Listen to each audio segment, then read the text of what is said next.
Кутмандуу күнүңүздөр менен көрүүчүлөр, Даамдуу Тайм каналына кош келипсиздер. Бүгүн сиздер менен рецепт эмес, тортко керектелүүчү азыктарды тааныштырып көрсөткүм келди.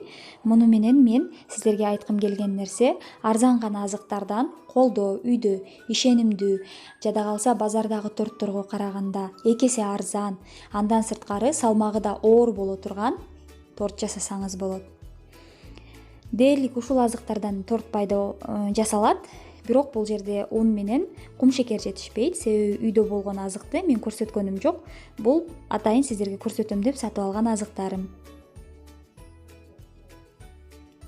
Мен дайыма сүйүп колдонгон какао тортко колдонуучу бул Рахат фирмасынын какаосу. Себеби бул өзүнүн арзан баасына карабай ошол даамдуу буркураган жыты менен өзүнө багындырган Рахат какаосу. Бул какао 25 сомдон 50 сомго чейинки аралыкта турат. Бир пачка какао сизге 2-3 тортуңузга жасаганга жетет. Эгер шоколаддуу торт кылам десеңиз, бир пачка менен бир торт жасасаңыз болот.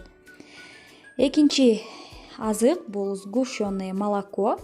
Ушул молоколорду мен 45 сомдон 55 сомго чейин алам. Бирок арзандыгына карабай тортто өтө даамдуу буркураган жыт берет. Өзгөчө кремге кошсоңуз аябай жакшы болот.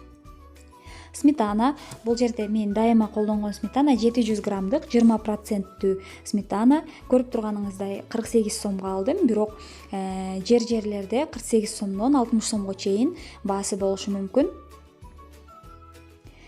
Май колдонгон майым бул Щедрое лето майы. Щедрое лето өтө буркураган даам берет кремиңиздерге. Ошон үчүн мен дайыма Щедрое лето майын колдоном, 72%. Көйүрткүчтөр же болбосо разрыхлителдер. Мен жакында гана ушул фирманын, Кент фирмасынын разрыхлителин алып колдонуп баштадым, бирок мага жыйынтыгы жакты. Торту жакшы көйүртөткөн. Мурда разрыхлитель артында турган кызыл разрыхлителди колдонуп жүргөнмүн. Бул дагы жакшы. Торту кооздоо үчүн мен темный шоколадты дайыма колдоном. Темный шоколаддын өтө кымбатын алып олтурбасаңыз деле болот. Бул көрүп турган Яшкино фирмаңыздын шоколады 30 сомдон турат. Эң арзан жерлерде 25 сомго дагы тапсаңыз болот экен. Бирок жылтыраган, сонун кылып сиздин тортуңузду гүлдөп берет. Дагы бир кооздоочу азык бул кокосовый стружка, кокос стружкасы. Көрүп турганыңыздардай бир пакетиги 10 сом.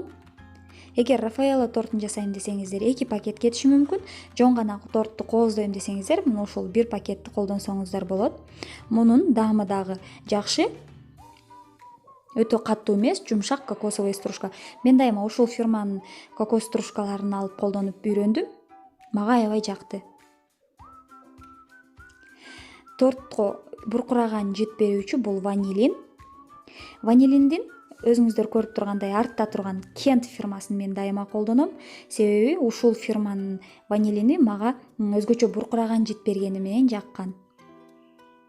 Мынакей, ушул ванилин дайыма тортуңуздарды жыттуу, буркураган, назик кылат.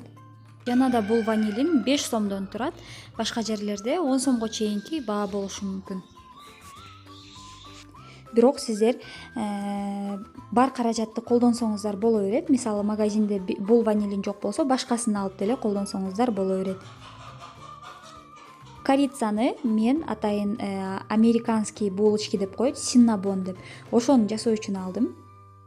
Көрүп турганыңыздардай бананды да торттордун арасына кошсоңуз болот. Сыртта тооктор кыйкырып жатат, маани бербейбиз.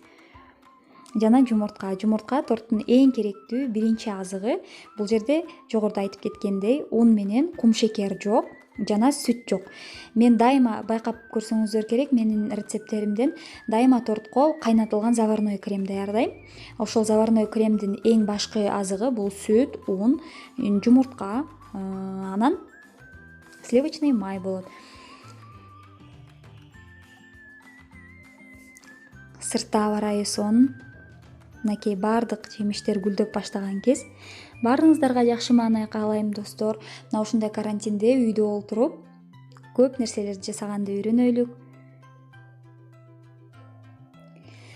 Бул видеом менен мен сиздерге болгону арзан азыктардан жакшы торт жасоо болушун, жакшы торт жасаш мүмкүн экендигин айткым келди. Достор, эч качан эринбеңиздер. Балдарыңыздарды, үй бүлө мүчөлөрүңүздөрдү кубантыңыздар.